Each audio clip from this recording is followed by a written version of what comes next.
तो हम लोग डिजीज में एक चीज हमें और देखना है, ये भी आपसे क्वेश्चन पूछा जा सकता है कि देखो मलेरिया तो मैंने आपको बता ही दिया। फाइलेरिया किससे होता है? फाइलेरिया, फाइलेरिया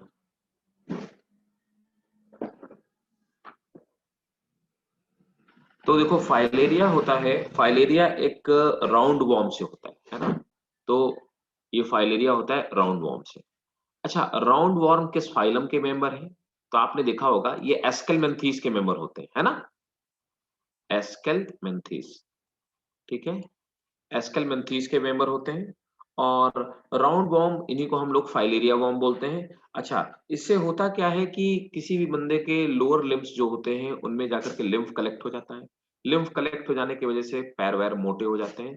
इसी डिजीज को हम लोग एलिफेंटियासिस कहते हैं, एलिफेंटियासिस, है ना, इसको हम एलिफेंटियासिस कहते हैं, ठीक है। और एलिफेंटियासिस जिससे होता है या फाइलेरिया जिससे होता है उसको हम लोग बोलते हैं वुचरेरिया। तो ये डिजीज का जो पैथोजन है ना, जो डिजीज फैलाता है, तो डिलीज पैथोजन जो है दिस इज वुचरेरिया, है ना। तो नीचे के वुचरेरिया, ठीक है। और पूरा इसका नाम मैं बताता हूँ, वुचरेरिया बैनक्रॉफ्टी है, बैनक्रॉफ्टी, वुचरेरिया बैनक्रॉफ्टी, राइट, ठीक है, क्लियर भाई? Yes, sir. होता क्या है Yes, actually, sir. I want to say one thing in advance कि today I have some internet problem actually. So मेरे पास दो कनेक्शंस हैं, एक कनेक्शन मंकीज ने तोड़ दिया है, ठीक है। सो देयर माइट बी ये connection it's not very stable kind of connection जिससे हम लोग पढ़ रहे हैं। तो अगर आवाज नहीं आए तो मुझे बता देना, ठीक है ना।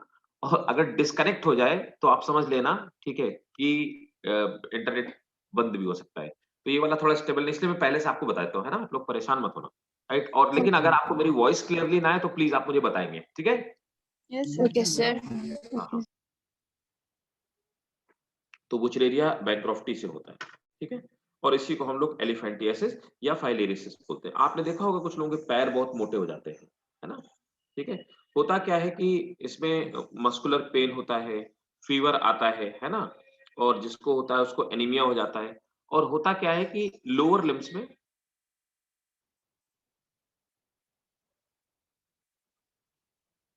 lymph get collected, तो लोअर लिम्फ में जो लिम्फ लोअर लिम्स होते हैं, हाथ पैर होते हैं, इकट्ठा हो जाता है, ठीक है, ओके।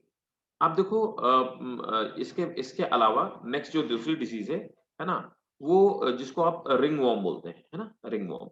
तो रिंग वॉर्म आपको पता होगा, रिंग वॉर्म में लोगों की स्किन में रैशेस पड़ जाते हैं, उनमें खुजली मचने लगती है ना।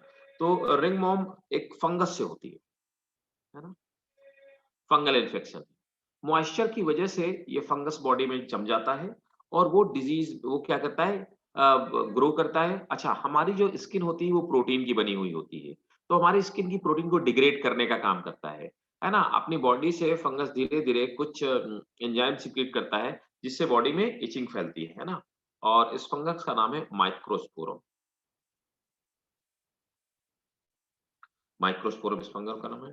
ट्राइकोफाइटान एक फंगस है, ट्राइकोफाइटॉन, ट्राइकोफाइटॉन, ट्राइटोफाइटॉन भी एक फंगस है जो ये काम करता है, ठीक है ना। और इपिडर्मोफाइटॉन, एपिडर्मोफाइटॉन, है ना, एपिडर्मोफाइटॉन एक फंगस है। तो ये सब फंगस मिल करके ये काम करते हैं, स्किन को हमारे डिग्रेड करने का काम करते हैं, इचिंग करते हैं, है ना। और ये कपड़ों से और बाकी सॉइल से, है ना, और चीजें शेयर करने से स्प्रेड होता है। Yes, sir.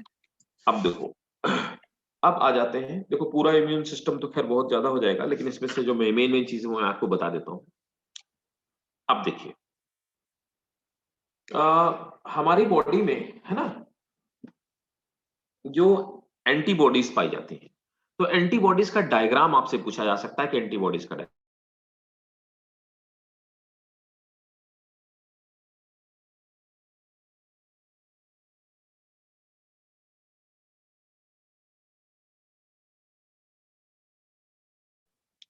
मैं इसका डायग्राम सर्च करके आपको दिखाता हूँ।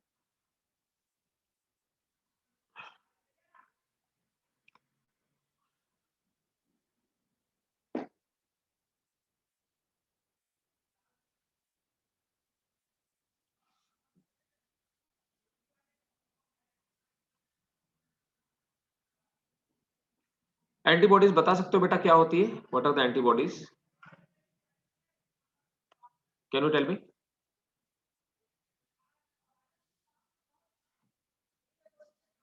एंटीबॉडी बता सकते हो क्या होती है? बोलो बोलो जल्दी बताओ। सर जो डिजीज से लड़ते हैं। राइट, जो डिजीज से लड़ती है। चलो मैं थोड़ा सा आपको शॉर्ट में भी बता देता हूँ कि एंटीबॉडीज क्या होती है। देखो, ये एंटीबॉडी का डायग्राम है और यही डायग्राम आपको बनाना पड़ेगा, है ना? इसमें आप देख रहे हैं ये वेरिएबल पोर्शन है, मतलब ये हर एंटीबॉडी में चेंज होता रहता है ना?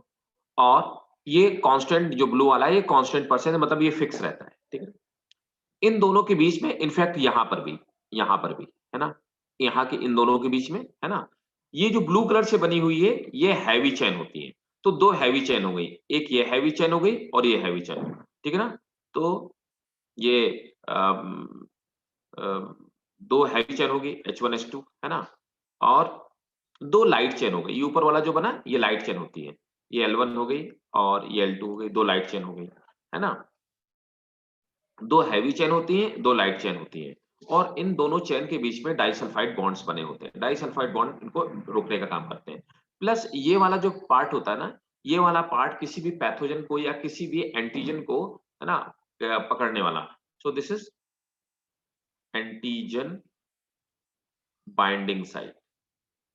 तो ये एंटीजन को बाइंड करने वाली साइट होती है, ये एंटीजन को पकड़ने वाली साइट होती है, एंटीजन बाइंडिंग साइट होती है, जो एंटीजन को कैप्चर करके लेके आने का काम करती है, ठीक है? अब एंटीबॉडीज होती क्या है? तो देखो, हमारी जो डब्ल्यूबीसी सेल्स होती है, डब्ल्यूबीसी डब्ल्यूबीसी सेल्स में ये क्या करती हैं, जब भी कोई भी एंटीजन आता है तो एंटीजन के खिलाफ उसके अगेंस्ट एक प्रोटीन रिलीज करती है, ठीक है? These protein kills antigen, kills antigen. और इन्हीं प्रोटीन्स को, ये जो एंटीजन को किल करती हैं, इन्हीं को हम लोग क्या बोलते हैं? We call this protein antibody. Antibody का लाइफ स्पान कुछ डेज से लेकर के मेनी ईयर्स तक होता है। ये डिपेंड करता है एंटीबॉडीज टू एंटीबॉडीज, और ये हमारे ब्लड में घुली हुई होती हैं।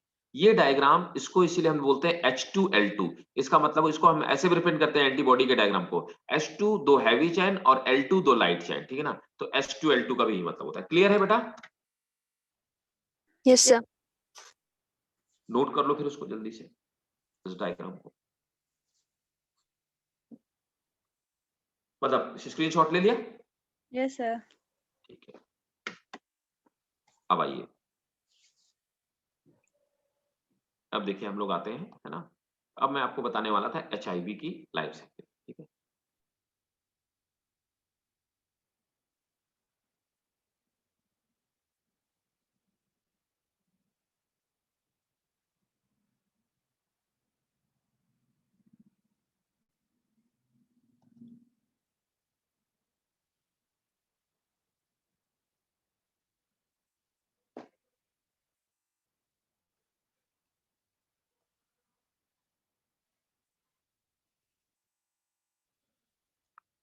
अब देखो HIV क्या करता है ना? दिखा आपको? Yes sir. ठीक है। अब देखो HIV क्या करता है कि, अच्छा पहली बात तो HIV बना किस चीज का होता है, जल्दी से बताओ। HIV वायरस,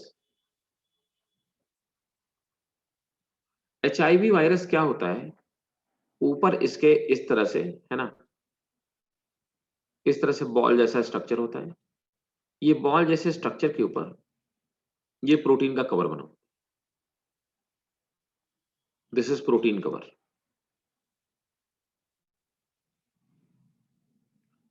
इस प्रोटीन कवर के अंदर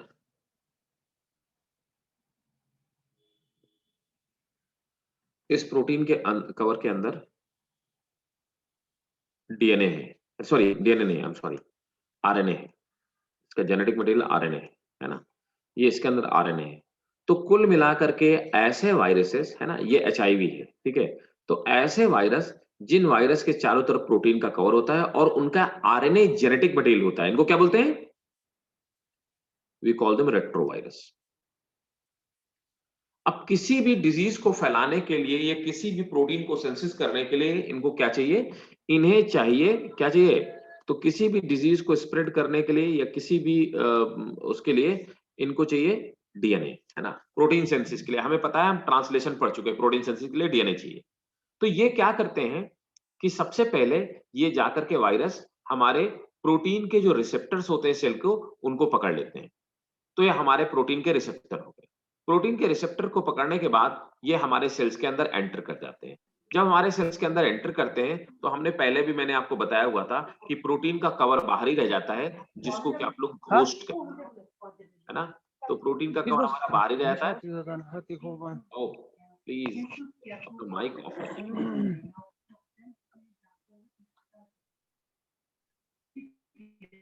ग्लैडन माइक ऑफ करो भाई। देखो, अब क्या होता है कि ये एचआईवी का जो वायरस होता है ना, तो ये क्या करता है कि ये एचआईवी का वायरस, इसको हम लोग बोलते हैं घोस्ट। घोस्ट, तो ये बाहर रह जाता है और ये जो सेल है इसको आप होस्ट कहते हैं। उसके बाद क्या हुआ कि यहाँ पर आरएनए अंदर चला जाता है। आरएनए जाने के बाद ये आपका हो गया वायरल आरएनए। वायरल आरएनए क्या करेगा कि डीएनए का फॉर्मेशन करेगा। तो रेट्रोवायरस आरएनए है। ये होस्ट के अंदर जाने के बाद सबसे पहले क्या बनाएगा? आरएनए से डीएनए बनाएगा। तो आप जल्दी से मुझे बताइए, आरएनए से डीएनए बनने की प्रोसेस को हम कहते क्या है?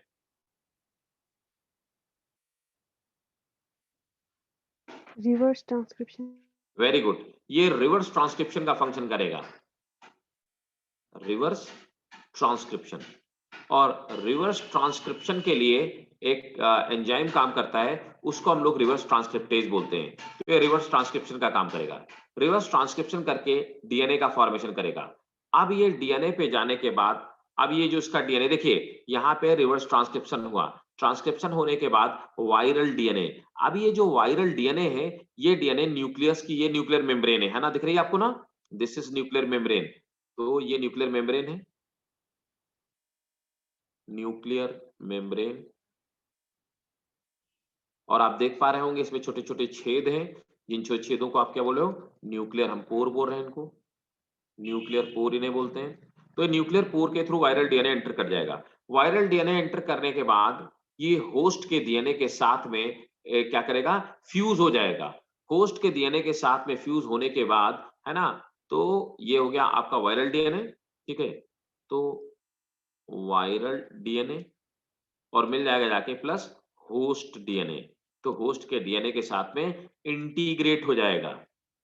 इंटीग्रेट होने के बाद अब ये क्या वायरल डीएनए क्या बनाएगा? मैं वायरल डीएनए की बात करूं, अब ये बनाएगा मैसेंजर आरएनए, अपना मैसेंजर आरएनए बोलेंगे इसको, मतलब ट्रांसक्रिप्शन करेगा। ट्रांसक्रिप्शन, तो ये देखिए यहाँ पे न्यू वायरल आरएनए बनना शुरू हो गया, ट्रांसक्रिप्शन करना शुरू कर दिया, है ना?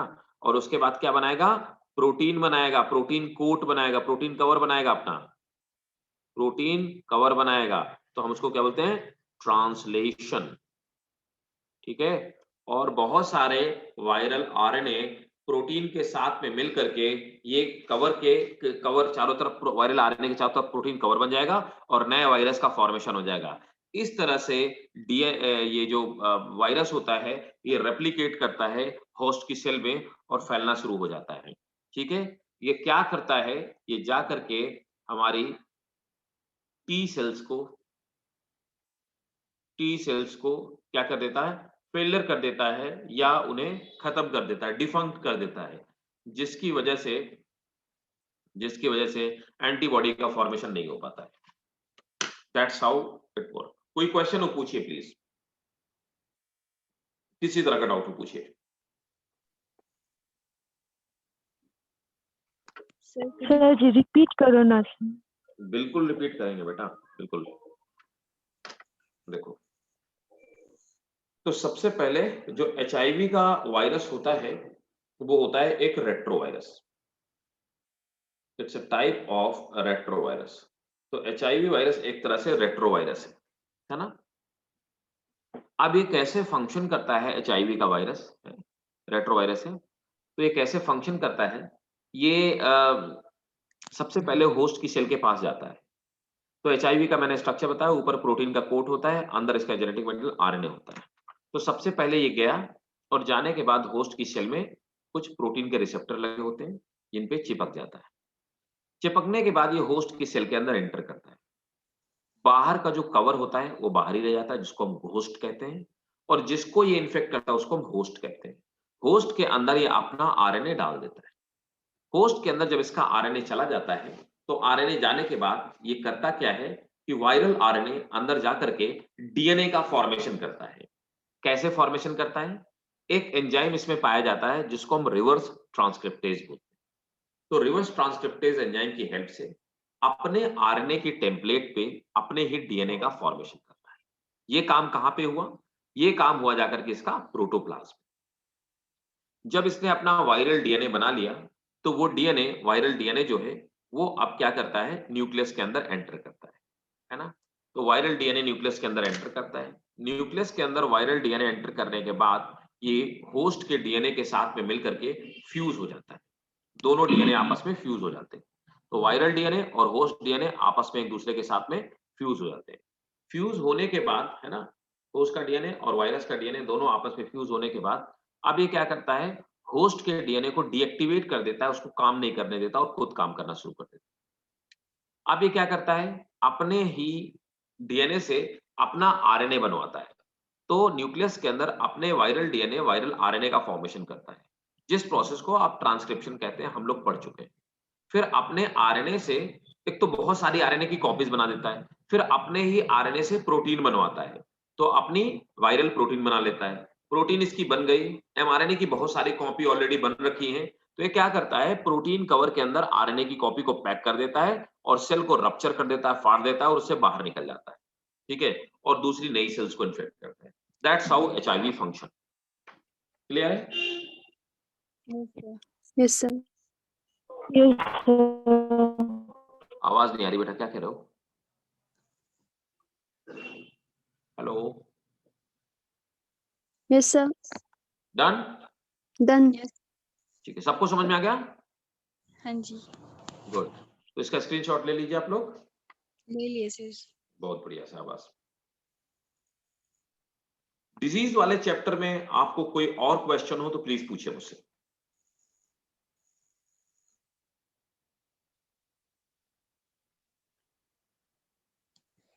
कोई भी क्वेश्चन हो, कोई भी डाउट हो, पूछिए। आप देख लो, एक बार चेक कर लो।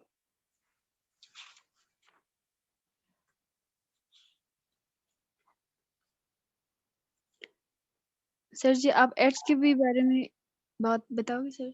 यही तो है ना, देखो एचआईवी क्या होता है, human immuno deficiency virus. HIV जाकर के हमारी बॉडी में एंटीबॉडी बनाने वाली सेल होती है, टी सेल्स, ठीक है, ठीक है। ये जा करके टी सेल को काम करने से रोक देता है। जब टी सेल को काम करने से रोक देता है, तो टी सेल्स क्या करती हैं, ये हेल्प करती हैं एंटीबॉडी फॉर्मेशन, ठीक है, एंटीबॉडी फॉर्मेशन। अब एंटीबॉडी फॉर्मेशन रुक जाता है, जिससे कि किसी भी डिजीज के खिलाफ एंटीबॉडी नहीं बन पाती और वो डिजीज आकर के आदमी को मार देती है। एचआईवी कोई डिजीज, एड्स कोई डिजीज नहीं है। इस बीमारी को हम एड्स बोलते हैं, एक्वायर्ड एमिनो डेफिशिएंसी सिंड्रोम। जो इम्यून सिस्टम को डेफिशिएंट कर दे, उस सिंड्रोम को हम लोग एड्स कहते हैं। और एड्स से कोई बंदा नहीं मरता है, बंदा मरता है, एड्स क्या करता है कि इम्यून सिस्टम को खत्म कर देता है, जिससे कि कोई भी बीमारी उस आदमी को मार देती है। एड्स का बंदा 99% चांस है टीबी से मरता है, क्योंकि सबसे फ्रीक्वेंट कॉज डिजीज जो होती है हमारे अंदर वो टीबी है, पोल्यूशन से होती है। डन? अभी समझ में आया क्या? Yes sir. एचआईवी वायरस है और एड्स वो सिंड्रोम है जो एचआईवी की वजह से होता है। Yes sir. सिंड्रोम कोई डिजीज नहीं होती, सिंड्रोम एक कंडीशन है जो कि दूसरी डिजीज को इनवाइट करती है। क्लियर है? Yes sir, clear. और कोई डाउट, कोई और टॉपिक?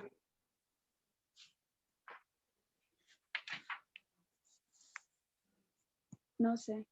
ठीक है, तो चलिए अब देखिए, अब इसके बाद इसमें एक आपका ये चैप्टर है, क्या बोलते हैं, स्ट्रेटजीज ऑफ फूड प्रोडक्शन वगैरह, है ना। इससे बहुत ज्यादा आपको नहीं आने वाला, ठीक है, इससे क्वेश्चन आने के चांसेस कम होते हैं। उसके आगे वाला जो चैप्टर है आपका microbes in human welfare, microbes in human welfare वाले में इसमें आपको जो इंपॉर्टेंट चीज है, एक बायोगैस प्लांट देखिए। देखा आपने बायोगैस प्लांट पढ़ा सबने? जल्दी जल्दी बताते जाओ। हाँ जी सर। बायोगैस प्लांट 3 मार्क्स का क्वेश्चन है और ये बहुत इंपॉर्टेंट क्वेश्चन है। बायोगैस, इसमें यही इंपॉर्टेंट है। ओके। बायोगैस प्लांट आता है आपको? Biogas, yes sir.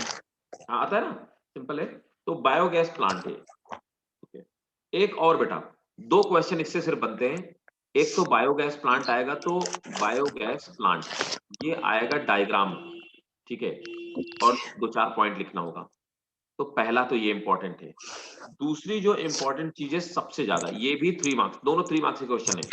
3 मार्क्स, एक 3 मार्क्स के लिए sewage treatment plant, sewage treatment plant,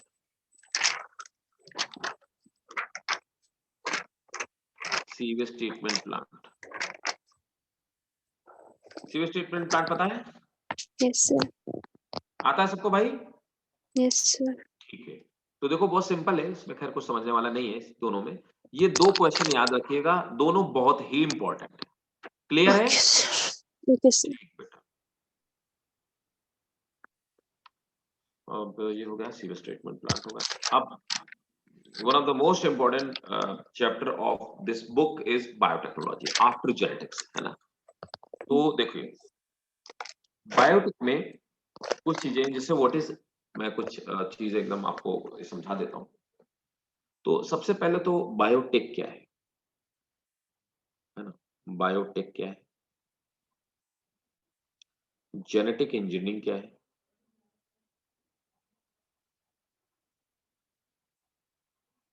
ना? जैसे ये क्या है, क्या कहते हैं, रिकॉम्बिनेंट डीएनए क्या है ना? एक और चीज है, ट्रांसजेनिक क्या है?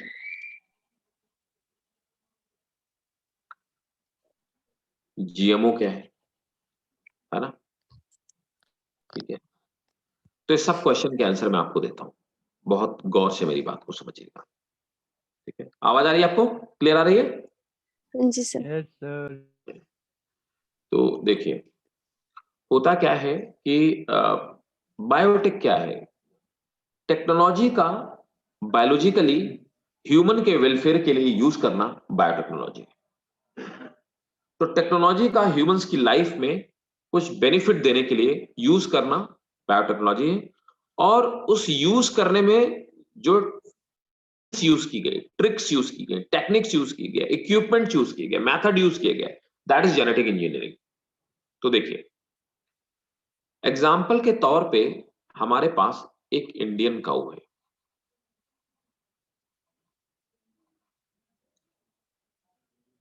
और इंडियन काऊ की खास बात क्या होती है, इसका मिल्क बहुत अच्छी क्वालिटी का होता है, गुड क्वालिटी, बट बहुत कम अमाउंट में मिल्क देती है, poor quantity.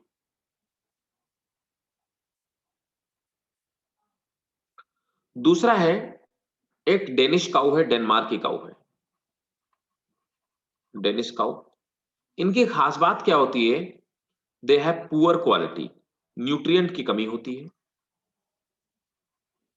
Protein fat and all that, लेकिन दे हैव बहुत ज्यादा अमाउंट में देती है। हमने ये देखा कि इंडियन काऊ में एक जीन्स का सेट है, ए बी सी डी और ई जीन्स। यहां पर जो डी और ई जीन्स है, ये जीन डिफाइन करता है क्या चीज, क्वांटिटी। मतलब ये जीन्स हमारे किसी काम का नहीं है, ठीक है, क्वांटिटी। ये जीन्स अगर इसकी जगह हम कोई अच्छा जीन डाल दें तो वो हमारे काम का है। दूसरा इसी तरह से जो डेनिश काऊ है, इस डेनिश काऊ के भी जीन का एक सेट है। इस जीन के सेट में P Q R S T, यहां पे जो एस और टी है ये डिफाइन करता है क्वांटिटी, और ये PQR ये क्वालिटी डिसाइड करते हैं, यहाँ पे ABC क्वालिटी डिसाइड करते हैं। अब यहाँ पर एक जीन्स, हेलो, यहाँ पर जो ये जीन्स है, अब ये जीन्स क्या करते हैं, हम इसको कट कर देते हैं, ठीक है। अब इस जीन्स को कट करके, है ना, हम एक नई जीन्स का फॉर्मेशन करते हैं, ठीक है। इस जीन्स का जब हम फॉर्मेशन करते हैं, हेलो, हम इस जीन्स का जब फॉर्मेशन करते हैं तो हमें करना क्या होगा कि ये वाला जीन्स जो है यहां से काट के अलग करना होगा और इसकी जगह ये वाला जीन्स हमें इसमें इनकॉर्पोरेट करना होगा। अब इस जीन्स को जब हम इनकॉर्पोरेट करने की कोशिश करेंगे तो जीन को इनकॉर्पोरेट करने में यहाँ पर हम एक एंजाइम का यूज करेंगे और जिस एंजाइम का यूज करेंगे उस एंजाइम को हम लोग बोलते हैं एंडोन्यूक्लियस, एंडोन्यूक्लियसिस, है ना। तो एंडोन्यूक्लियसिस हम लोग एंजाइम का यूज करेंगे। एंडोन्यूक्लियस एंजाइम क्या करेगा कि कैंची की तरह इस जीन को यहां से कट कर देगा, तो हम कट करके ये वाला जीन निकाल लेंगे। सेम एंडोन्यूक्लियस का हम लोग यूज करके यहां से ये जो दो जीन है इनको कट करके अलग कर लेंगे। अब हमारा कॉम्बिनेशन जो रह जाएगा वो हमारा कॉम्बिनेशन ऐसे रह जाएगा, ठीक है।